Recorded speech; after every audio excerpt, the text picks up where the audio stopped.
Welcome to 90-Second Safeguards, where we break down the FTC Safeguards rule into digestible chunks. Today's topic is, what's new?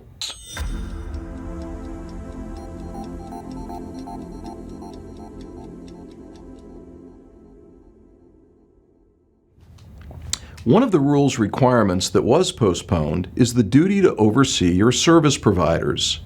Dealers needed the extra time to comply because this is one duty you can't control. Getting all of your service providers to provide documentation of their data security practices and a contract obligating them to satisfy the rule can take months. And if a service provider won't meet this obligation, you are required to fire them and find a replacement that will, which takes additional time. The bottom line is this: no matter when you watch this, if you haven't completed your duties with respect to service provider oversight, you are seriously behind the 8 ball. But however you go about it, get it done.